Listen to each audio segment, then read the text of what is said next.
영화 매트릭스에서 우리의 뇌는 외부 컴퓨터로 통제되며 가상현실 속에 살고 있다고 느끼게 만듭니다. 이러한 내용은 여러 형태의 가설로 등장하는데요. 정말 우리가 보고 느끼는 현실은 실제일까요? 우리는 가상세계 속에 살고 있는 것은 아닐까요?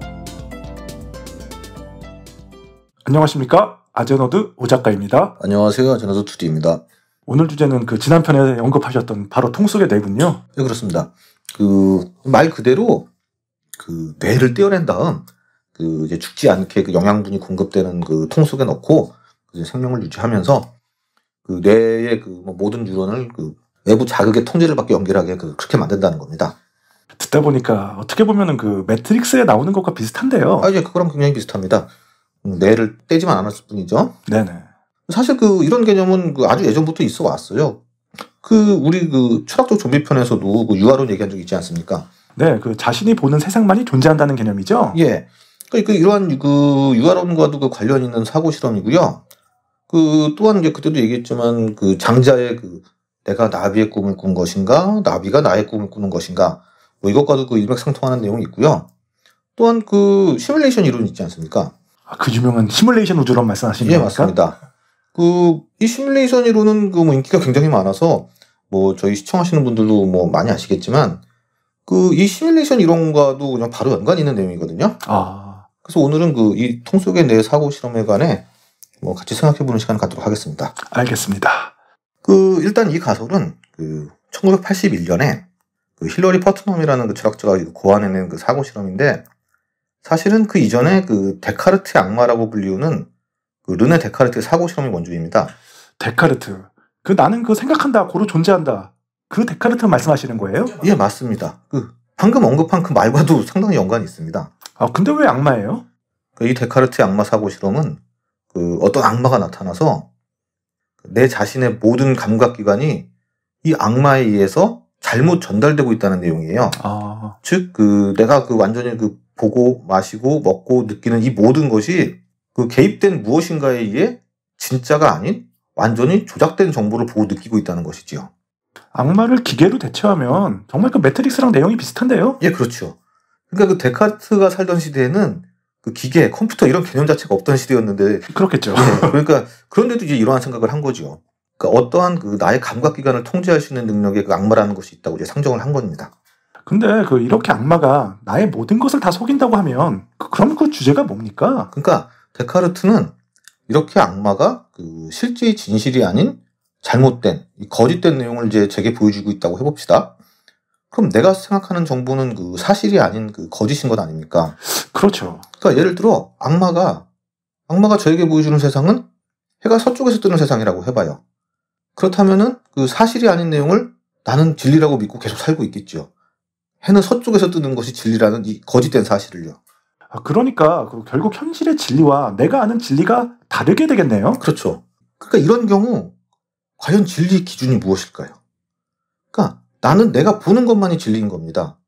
사실은 해는 동쪽에서 뜨고 서쪽에서 뜨는 것은 나를 지배하는 악마가 알려주는 거짓인 것인데 이걸 알 수가 없잖아요. 그렇죠. 악마가 나의 모든 감각을 완전히 통제하는데. 그러니까 이 데카르트 사상의 기반은 무언가를 계속 의심하고 또 의심하면서 그런 과정을 통해 이제 확실한 진리를 찾을 수 있다는 주의인데, 이제 이거를 방법적 회의라고 합니다. 방법적 회의요? 예. 그러니까 이 방금 말씀드린 이 데카르트의 악마는 아무리 의심을 해도 결국 진실에 도달할 수 없게 되지요. 악마가 모든 것을 속인다면. 그렇게 되겠죠. 그럼 결국 진리라는 것은 영원히 알 수 없는 건 아닌가요? 그렇지만 이게 역설적으로 이 사고 실험에서 하나의 확실한, 더 이상 의심을 할 수 없는 진리가 있다는 겁니다. 의심할 수 없는 진리요? 예. 그게 뭡니까? 악마가 모든 것을 다 거짓으로 통제하고 있잖아요. 바로 앞서 얘기했던 유명한 나는 생각한다, 고로 존재한다, 이겁니다. 그러니까 악마가 나의 감각을 통제하려면은 통제할 대상인 나, 즉 나라는 게 존재해야 가능한 거 아닙니까? 즉 생각하는 존재인 나라는 것은 의심할 수 없는 진리인 것이라는 거지요. 그게 또 그런 의미입니까? 예. 그러니까 이 데카르트의 나는 생각한다, 고로 존재한다는 논리는 이게 철학사에 여러 영향을 미치게 됩니다. 꽤 유명하죠. 그러니까 이게 당시 신학을 중심으로 하는 철학에서 인간 중심의 이성주의적 철학으로 전환하게 되는 계기가 되고요. 또한 저희 심신 이론론 이원론 편에서도 얘기했듯이 데카르트가 인간은 물질적 신체와 정신적 영혼으로 분리해서 봐야 한다는 심신 이원론의 기반이 됩니다. 그럼 통 속의 뇌도 이거랑 같은 겁니까? 예, 통 속의 뇌는 방금 얘기했던 이 데카르트의 악마를 좀 더 현대적인 시각으로 바라본 것이라고 보면 됩니다. 현대적인 시각이요? 예. 그러니까 앞서 말씀드렸듯이 힐러리 퍼트넘이 제시한 가설인데 여기서는 이제 시대가 시대다 보니 악마가 아닌 이제 컴퓨터가 등장을 합니다. 어떤 미친 과학자가 사람의 뇌만을 딱 떼어내서 생명 유지가 가능한 통에 담아놓고 모든 뇌의 자극을 뇌에 연결된 컴퓨터를 통해서만 느낄 수 있게 만들어 놓습니다. 악마가 매드 사이언티스트로 대체된 거 빼고는 같네요. 예. 그리고 뇌만 별도로 분리 안 했다 뿐 모든 감각이 컴퓨터를 통해 전달되는 것은 매트릭스랑 똑같고요. 그렇습니다. 이 통 속의 뇌라는 것은 방금 말씀드린 이러한 상황을 가정한 뒤에 그럼 통 속에 있는 뇌는 나는 지금 통 속에 담겨진 뇌구나. 이런 것을 인지하지 못한 채로 정말 실제의 삶을 살고 있다고 생각한다는 겁니다. 그러니까 완전히 뇌가 통제된 가상현실 같은 곳에 사는데 내가 지금 이게 실제인지 아니면 컴퓨터의 가상세계인지 알 수 없다는 이런 얘기잖아요. 그렇습니다. 그러니까 이 가설을 제시한 힐러리 퍼트넘은 이러한 사고 실험 자체가 불가능하다는 거예요. 왜요? 영화 매트릭스처럼 완전히 뇌가 컴퓨터에 의해 조작되고 있을 수 있는 거 아닙니까? 퍼트넘은 우리는 나는 통 속에 뇌에 살고 있다라는 이 문장이 성립되지 않는다고 주장을 합니다. 예? 성립이 안 된다고요? 그러니까 왜냐하면은 지금 우리가 얘기하면서 우리는 지금 진짜 우리가 통 속의 뇌인가? 이렇게 생각할 수 있잖아요. 그렇죠. 우리가 시뮬레이션 세상 속에 살고 있는가? 이렇게 생각할 수 있잖아요. 그렇습니다. 하지만 퍼트넘은 통 속의 뇌는 이런 의심을 하는 것 자체가 불가능하다고 주장을 합니다. 아니 왜요? 제가 지금 바로 생각했었는데요. 그러니까 오 작가님이 이 통 속의 뇌라는 이 개념을 여태까지 몰랐다고 해봐요. 그리고 어느 날 제가 오 작가님을 납치해가지고 뇌를 꺼내서 통 속에 집어넣고 모든 뉴런을 다 컴퓨터에 연결해서 뇌를 완전히 통제를 합니다. 그런 뒤에 이제 뇌로 신호를 보냅니다. 네. 전기 신호 8번이라고 하는 신호는 내가 통 속의 뇌인가? 라는 의심을 하게 하는 그런 신호고 그 신호를 받은 이 통 속에 있는 오 작가님의 뇌는 받은 신호대로 내가 지금 통 속의 뇌인가? 라는 생각을 하게 되는 겁니다. 그러니까 신호를 받았단 말씀이시죠? 그렇죠. 즉, 오 작가님은 외부 자극을 통해 내가 통 속의 뇌라는 의심을 하게 됩니다. 근데 이 자극이라는 게 외부에서 왔는지 아닌지 나는 알 수가 없잖아요. 따라서 내가 통 속의 뇌인가라고 생각하는 것 자체가 사실은 실제 통 속의 뇌라는 개념을 알고 생각하는 것이 아니라는 겁니다. 또 그렇게 되나요? 좀 어려운데. 그럼 내가 생각하는 것도 컴퓨터가 지시할 수 있다는 겁니까? 뇌의 모든 뉴런을 컴퓨터가 통제하고 있다면 내가 어떠한 생각을 하게 하는 것도 가능하다고 할 수 있죠. 따라서 컴퓨터가 나는 통 속의 뇌인가라는 의심을 하라고 신호를 넣지 않는 한 나는 그런 생각을 할 수 없다는 것이지요. 그래서 퍼트넘은 우리는 통 속의 뇌가 아니다라고 주장을 합니다.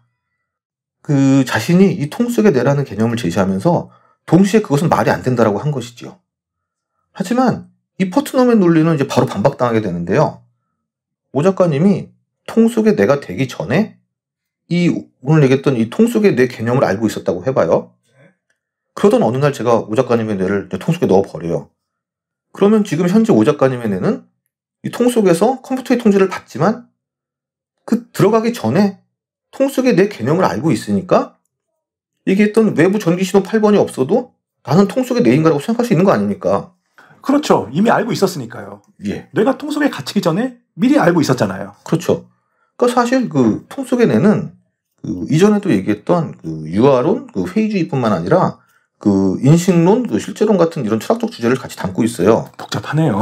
그러니까 인식론이라는 것은 어떠한 지식, 즉 무언가를 안다는 것은 무엇인가, 무엇이 참이고 거짓인가 이런 걸 담론으로 삼고 있는데요. 이게 현대의 수리 철학, 언어 철학 등 이제 분석 철학으로 이제 이어졌다고 볼 수도 있습니다. 이 힐러리 퍼트넘은 현대 분석 철학의 상당한 지분을 차지하는 거장인데요. 그 자신은 이제 반회의주의적인 입장이었으므로 통 속의 뇌 가설을 통해 역으로 우리는 통 속의 뇌가 아니다라는 주장을 했지만 여러 곳에서 반박당하면서 결국 퍼트넘의 주장은 오히려 설득력이 없어지고 반대로 우리가 진짜 통 속의 뇌일 수 있다. 즉 우리는 어떤 가상세계에 살고 있다고 할 수 있는 거죠. 튜링 테스트 반박하려고 중국어방 사고 실험을 제시했지만 역으로 털리고 튜닝 테스트, 즉 인공지능에 힘을 실어준 사례가 생각나네요. 예, 그거가 비슷합니다. 어떻게 그 사례로만 보면요. 그래서 결국 우리는 통속의 뇌, 즉 다시 말하면 뭐 시뮬레이션 우주론이 설득력 있는 거 아닙니까 그럼? 사실 그 시뮬레이션 이론도 이게 철학에 가까워요. 아 그래요? 그렇죠. 이게 과학적으로 접근을 하려는 시도도 많이 있지만 근본적으로는 철학이라고 할 수 있습니다. 우주론과는 다르거든요. 그러니까 이 이론은 아주 오래전부터 있어 왔어요. 아까 얘기했던 그 장자나 뭐 데카르트, 힐러리 퍼트넘 다 철학자 아닙니까? 그렇죠. 그 현대의 시뮬레이션 가설의 그 주창자라고 할 수 있는 그 닉 보스트롬도 철학자 아닙니까? 스포드 대학 나오셨잖아요. 그렇죠. 물론 그 많은 미디어 등에서는 이 세상이 뭐 시뮬레이션이라는 증거가 발견됐다는 내용들도 많이 쏟아지고 있어요. 미디어만 봐도 뭐 엄청 나오지 않습니까? 그렇죠. 뭐 기사들도 되게 많은데 사실 보면은 또 아직까지는 그 정확한 과학적 증명은 없거든요. 그러니까 뭐 리만 가설이 증명되면 뭐 시뮬레이션 가설이 사실로 밝혀진다고 주장하는 사람들도 있지만 하지만 앞서 살펴봤듯이 그 사실로 드러났다는 증거라는 내용도 사실인지 어떻게 알 수 있습니까? 그 내용도 이 시뮬레이션의 일부고 실제라는 것을 우리는 어떻게 보면 영원히 모르는 건데요. 그러니까 사실 그 시뮬레이션 가설은 이제 굉장히 매력적이에요. 그렇죠. 지금의 세상은 현실이 아닌 가상의 세계다. 우리는 가상의 세계에 살고 있다. 이러다 보니 이 가설 좋아하시는 분들 굉장히 많지만 근데 이 시뮬레이션 가설도 이제 따지고 보면 굉장히 여러 종류가 있습니다. 아 그렇습니까? 예.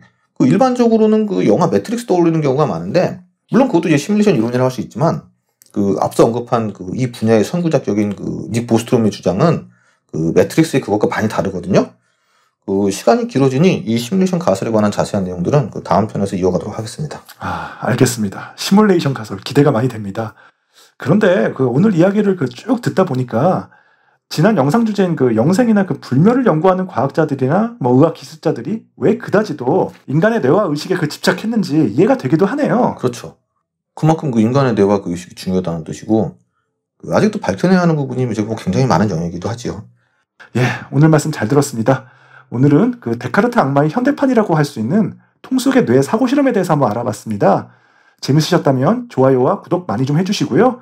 저희는 다음 시간에 다시 찾아뵙겠습니다. 지금까지 아제너드였습니다. 감사합니다. 감사합니다.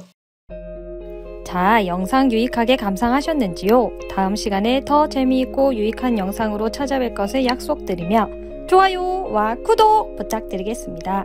지금까지 아제너드였습니다. 편안한 일상 되세요.